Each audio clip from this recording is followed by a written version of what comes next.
আসসালামু আলাইকুম। আশা করি আপনারা সবাই ভালো আছেন। আপনারা সবাই জানেন যে সাংবাদিক সম্পাদক মাহমুদুর রহমান সাহেব উনি একটি মামলায় জামিন চাইতে গিয়েছিলেন, তারপর উনি কারাগারে আছেন। এই ঘটনা সবাইকে, আপনাদের অনেককে দুঃখ দিয়েছে, কাউকে ক্ষুব্ধ করেছে। আপনাদের কাছে মনে হয়েছে যে এরকম একটা ছাত্র জনতার বিপ্লবের পর আসা সরকার, এই সরকারের সময় কেন ফ্যাসিবাদ বিরোধী লড়াইয়ের অন্যতম অগ্রনায়ক মাহমুদুর রহমান ভাই কেন এখানে কারাগারে আছেন। তা আমি আপনাদেরকে একটু ব্যাখ্যা করি বিষয়টা। প্রথমেই বলে রাখি, আমি ওনাকে খুবই শ্রদ্ধা করি। এদেশে শেখ হাসিনার যে ফ্যাসিবাদী শাসন ছিল, সেটার বিরুদ্ধে যে লড়াইটা আমাদের, সেটার সূচনা করেছিলেন, বুদ্ধিবৃত্তিকভাবে তিনি সূচনা করেছিলেন, এবং এই জন্য ওনাকে প্রচণ্ড নিপীড়ন, নির্যাতন ভোগ করতে হয়েছে, যেটার সাথে কোনো কিছুর তুলনা হয় না আর কি। তো উনাকে একটা অবিশ্বাস্য একটা চরম ভুয়া মামলায় ওনাকে ফ্যাসিস্ট শেখ হাসিনা সরকার ওনাকে শাস্তি দিয়েছিল। ট্রায়াল ইন অ্যাবসেন্সিয়া হয়েছিল, ওনার অবর্তমানে শাস্তি দিয়েছিল। অবিশ্বাস্য মামলা একটা, এবং এই মামলার মেরিট নিয়েও প্রশ্ন তোলা যেতে পারে, কিন্তু এই বিচার কার্যটা সম্পন্ন হয়ে গিয়েছিল এবং ওনাকে শাস্তি দেওয়া অলরেডি হয়ে গিয়েছিল। তো উনি যখন এখানে আপনার বাংলাদেশে আসলেন, আসার আগে কিছুদিন আগে ওনার স্ত্রী, আমাদের শ্রদ্ধেয় ভাবি, ওনার বিরুদ্ধেও একটা অত্যন্ত অগ্রহণযোগ্য ভিত্তিহীন মামলা করা হয়েছিল। তো উনি সেই মামলাতে সাজা স্থগিত করে আপিল করার জন্য আবেদন করেছিলেন। এই আবেদন কিন্তু আইন মন্ত্রণালয় অর্থাৎ আমার কাছে আসে না, এটা যায় স্বরাষ্ট্র মন্ত্রণালয়ের কাছে। স্বরাষ্ট্র মন্ত্রণালয় যখন আমাদের অভিমত চেয়েছে, আমরা ইতিবাচকভাবে এটা দেখার জন্য জোর সুপারিশ করেছি। আমাদের এই সুপারিশের ভিত্তিতে মাহমুদুর রহমান ভাইয়ের স্ত্রীর সাজা স্থগিত করে ওনাকে আপিল করার সুযোগ দেওয়া হয়।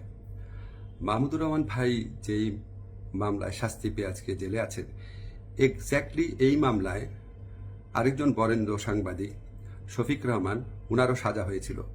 উনি ঠিক একইভাবে মাহমুদুর রহমান সাহেবের যে স্ত্রী আছে, উনি যেমন আবেদন করেছিলেন যে সাজা স্থগিত রেখে আপিল করার জন্য, উনি একইভাবে সেই আবেদন করেছিলেন। আমাদের আইন মন্ত্রণালয়ের মতামতের ভিত্তিতে শফিক রহমান সাহেবেরও সাজা স্থগিত করে ওনাকে মুক্ত মানুষ হিসাবে আপিল করার জন্য যে ওনার যে আবেদনটা ছিল সেটা অ্যাপ্রুভ করা হয়। মাহমুদুর রহমান ভাই এটা করেন নাই। আপনারা সবাই জানেন ওনার অত্যন্ত স্ট্রং আত্মসম্মান বোধ, উনি খুব দৃঢ়চেতা মানুষ, খুবই দৃঢ়চেতা মানুষ, প্রচণ্ড দেশপ্রেমিক মানুষ। হয়তো উনার এই সমস্ত ব্যক্তিত্বের কারণে উনি মনে করেছেন উনি কোনো সাজা স্থগিতের আবেদন করবেন না, বা হয়তো যে কোনো কারণে হোক, আমি জানি না, উনি সাজা স্থগিত রেখে মুক্ত মানুষ হিসাবে আপিল করার কোনো আবেদন করেন নাই। ফলে এটা করার কোনো রকম স্কোপ কোনো মন্ত্রণালয়ের, কোনো সরকারের ছিল না। উনাকে যেই আদালত এই ভুয়া মামলাতে উনাকে শাস্তি দিয়েছিল, উনি সেই আদালতে জামিন চাইতে গেছেন। আমাদের ফৌজদারি কার্যবিধিতে আছে, যদি কোনো আদালত কাউকে 1 বছরের বেশি শাস্তি দেয়, ফৌজদারি মামলা যদি 1 বছরের বেশি শাস্তি দেয়, তাহলে সেই আদালত দোষী সাব্যস্ত ব্যক্তিকে জামিন দিতে পারবে না, জাস্ট পারবে না, কোনো স্কোপ নাই। কিন্তু তার চেয়ে যে বড় আদালত অর্থাৎ মহানগর দায়রা জজের আদালত, সেখানে যদি পরে আবেদন করা হয়, তাহলে সেই আদালত জামিন দিতে পারবে। মাহমুদুর রহমান ভাইয়ের আইনজীবী যাতে মহানগর দায়রা জজের কোর্টে জামিনের আবেদন করতে পারেন, সেই জন্য রায় যেদিন হয়েছে ঠিক সেদিনই অত্যন্ত দ্রুততার সাথে ওনাকে সকল কাগজপত্র, রায় আদেশের কপি সহ পৌঁছে দেওয়া হয়েছে।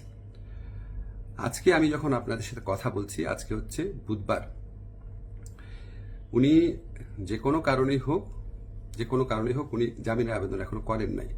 জামিনের আবেদনটা করলে ওই আদালতের জামিন দেওয়ার এখতিয়ার আছে এবং ওনার জামিন পাওয়ার পথ প্রশস্ত হবে। উনি মুক্তভাবে ওনার যে দেশপ্রেম থেকে, দায়িত্ববোধ থেকে, উনি ওনার সাংবাদিক হোক বা বুদ্ধিজীবী হোক বা ওপিনিয়ন মেকার হোক, উনি ওনার ভূমিকা পালন করতে পারবেন অচিরে, সে প্রত্যাশা করছি। আমি শুধু আপনাদেরকে একটা জিনিস একটু বোঝার জন্য অনুরোধ করছি। আমি আইন মন্ত্রণালয়ের দায়িত্ব পাওয়ার পর মাহমুদুর রহমান ভাইয়ের স্ত্রী ও সাংবাদিক শফিক রহমান, ওনারা যখনই আবেদন করেছেন সাজা স্থগিত করার, সেই আবেদনে আমাদের মতামতের ভিত্তিতে ওনাদের সাজা স্থগিত করা হয়েছে। মাহমুদুর রহমান ভাই এই আবেদন করলে অবশ্যই আইন মন্ত্রণালয় থেকে ওনার সাজা স্থগিতের জন্য আমরা সুপারিশ করতাম। আমরা সেই সুযোগ পাই নাই, এখানে আমাদের কিছু করার ছিল না।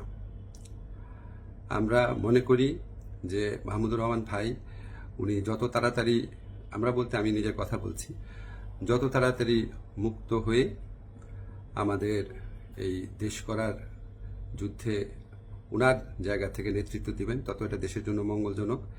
আমি আশা করব খুব দ্রুত ওনার জামিনের আবেদন করা হবে, যাতে ওনার জামিনের পথ প্রশস্ত হয়। সবাইকে ধন্যবাদ, ভালো থাকবেন।